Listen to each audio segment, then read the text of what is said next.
Good afternoon and welcome to State Newsfile. I'm Scott Krause. Ryan Clark will have the latest highlights later. What can we expect, Ryan?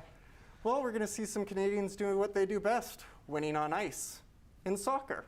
We will have a look at weather with Eastonham later today, but first, here are today's top stories. Calgary Police Services are seeking public help to find Shailene Cruchel, who was last seen on August 1st earlier this year. Her family reported her disappearance this week after confirming her last appearance was in the community of Marlborough. Shailene Cruchel is 5'5" with brown eyes and hair. She has a tattoo of a star and heart on her left thumb and love on her left forearm.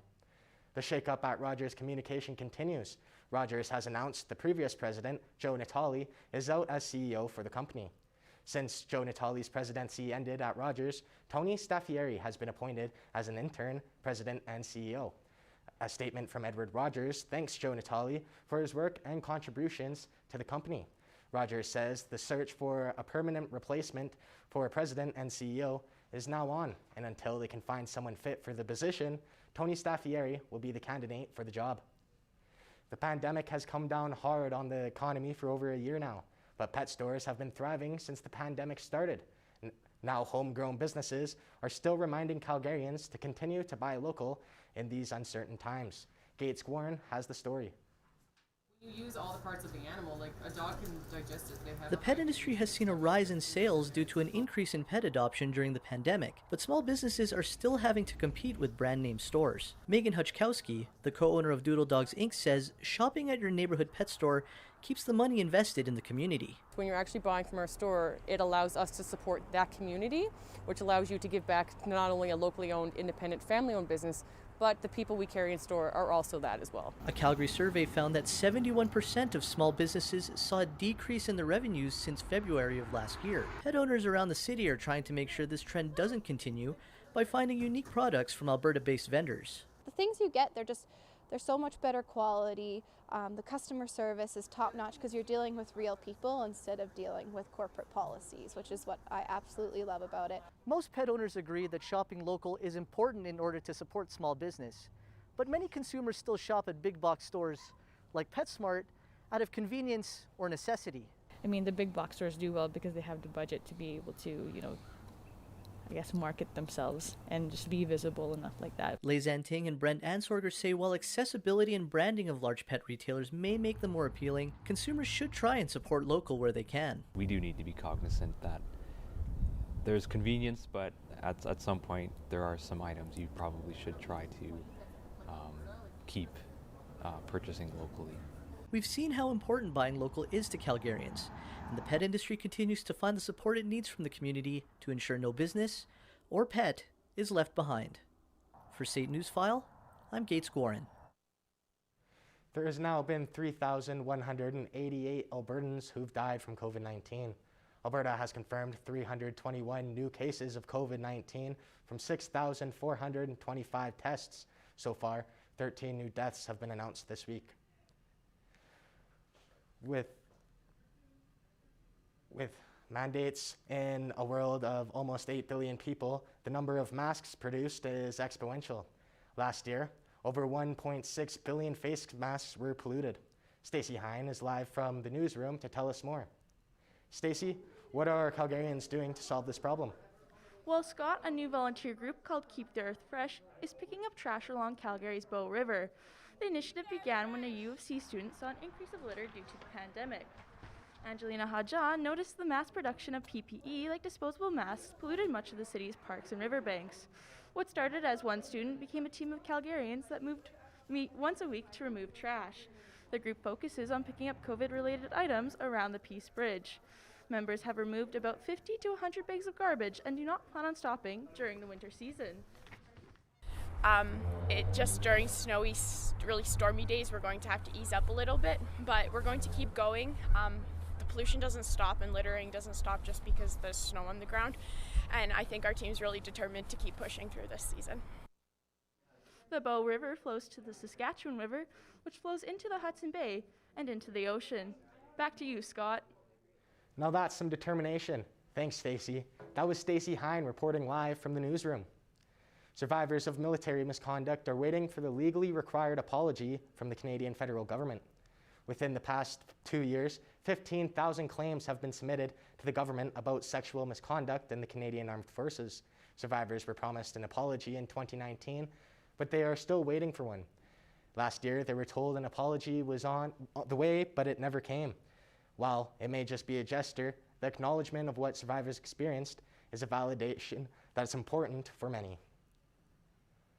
Those are today's top stories. We'll have your full forecast after the break. But first, Easton Ham has a look at what's going on in Calgary this week.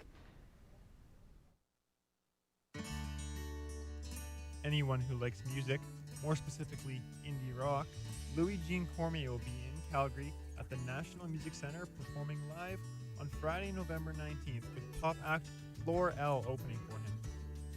Country music singer Lindsay L will also make an appearance in Calgary this weekend. Buy a ticket and head on over to the Palace Theatre on November 20th at 6:30 p.m. The Zoo Lights are still on the go, and if you want to check them out without all the little kids running around, 18 plus adult only night is on November 23rd. Another country music singer, George Canyon, is also in Calgary on Saturday, November 20th. He will be at the Deerfoot Inn and Casino, so you can get a little gambling in after the concert. If the zoo isn't your scene, or you don't live in that area, you can always check out the Holiday in the Park Christmas Light Festival at Heritage Park beginning on November 28th. It's been very cold across Canada recently, very cold down out west, and out east is a little bit warmer, but not too much. Let's take a look at the national. Out west, Vancouver is partly cloudy and 6 degrees. Edmonton is very sunny, sitting in negative temperatures. Regina, -6, snowy. Winnipeg, also in the negative temperatures, and also snowing. Out west, Toronto is very warm with a 14-degree temperature. Raining there, though. Montreal and Halifax also raining. St. John's also raining, but all places in the positive temperatures. Now we'll take a look at the resorts. In Palm Springs, we will see a high of 30 degrees and mainly sunny. A high of 30 degrees in Barbados as well, but partly cloudy. It's not vacation season in Cancun, as it will thunderstorm all day. A few clouds cover the sky in Honolulu and Orlando. Finally, in Las Vegas, we will see a sunny sky and 23 degrees. In Calgary today, the temperature is a mediocre 0 degrees. The conditions are mainly sunny, very, very chill winds at 15 kilometers an hour, and we should see some sun all week long. And Alberta today, up north, Grand Prairie and Fort Mac, both in the negative temperatures. Fort Mac is going to see some snow. Central Alberta, -2 for Red Deer and Edmonton, but sunny. And in southern Alberta, we have sun all the way throughout, and very mediocre temperatures sitting at 0 degrees. And 5-day forecast tonight, low of 5 degrees with a few clouds. Tomorrow, a high of 4, a low of -6, and mainly cloudy. Saturday and Sunday should be a decently nice weekend with a high of 3 and 4, but Sunday a low of -13. And Monday, it's going to be partly cloudy with a little bit of sun peeking out, but we will see a high of 0 and a low of -2. When we come back from the break, we will have sports.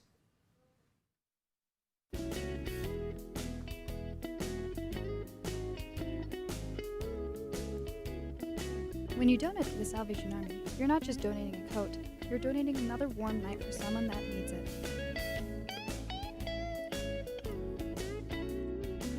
When you donate to the Salvation Army, you're giving someone hope.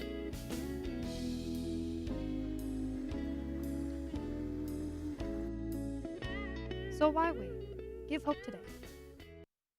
Come and learn the fast-paced world of television production. Find your passion to write, shoot, edit, and direct news, sports, and dramatic productions. With industry-standard technology and the best instructors in the business, SAIT's television production program teaches you everything you need to know for a career in broadcasting. This is television production. Come and dare to be on air.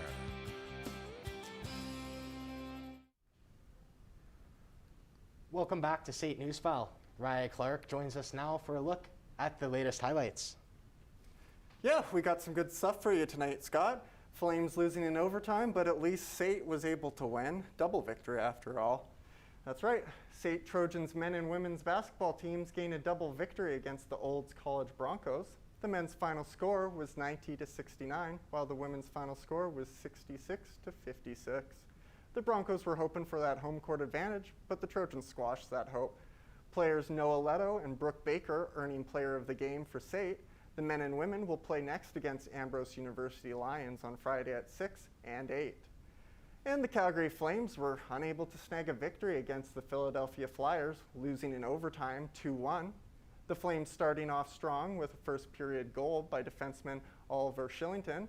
Into the second period, Flyers' Kevin Hayes managed to tie up the game, fending off the Flames. The Flyers wasted no time, though, ending the game with a goal scored by Cam Atkinson just 45 seconds into overtime. Hopefully they can win against the Buffalo Sabres Thursday at 5 when the Flames play next. Calgary's goal by Oliver Shillington was assisted by Johnny Goudreau and Ellis Lindholm.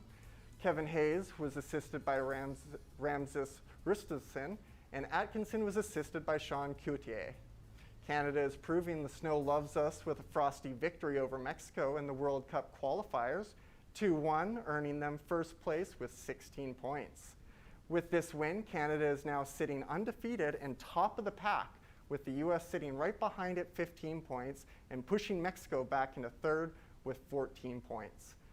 Kyle Larin scoring both goals for Canada and earning the team their place in the Gold Cup semifinals since 2007. Looking at the standings for this year's World Cup qualifiers compared to 4 years ago, though the standings are a little tighter than previous years, Canada is looking good with Mexico unable to reach the same status they had in previous years with 21 points. The Toronto Maple Leafs get in a shutout against the Nashville Predators in a 3-0 victory. Former captain Dion Phaneuf was honored by the Leafs with the puck drop after announcing his retirement. Using that home ice advantage, the Leafs played a near flawless game, earning goaltender Jack Campbell a third shutout of the season. Toronto did come out on top all around. Jack Campbell earns his shutout with 24 shots on net, and I believe that means he withstood 24 shots to keep that nothing in there, so good on him.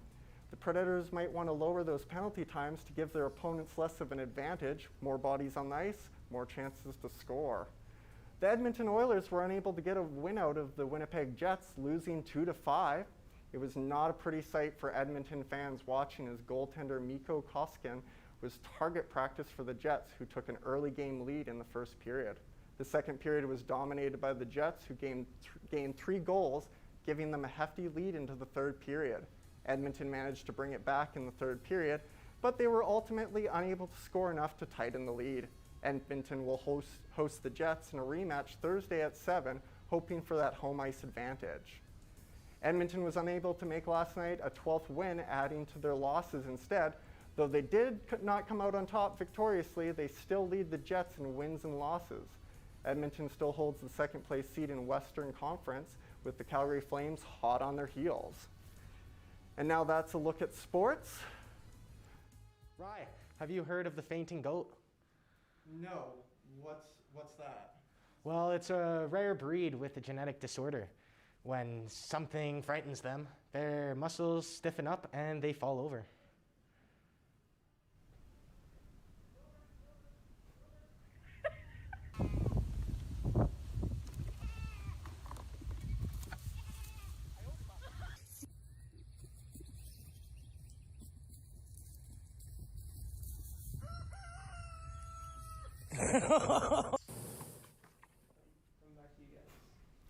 Oh, that looks so adorable. I didn't know goats could faint like that. That was pretty nice. I didn't know if I should laugh or be worried about them. I know exactly how you feel. I wasn't sure if I had something going on with it, genetic disorders, or if it was just something still looked adorable. Up, fall over.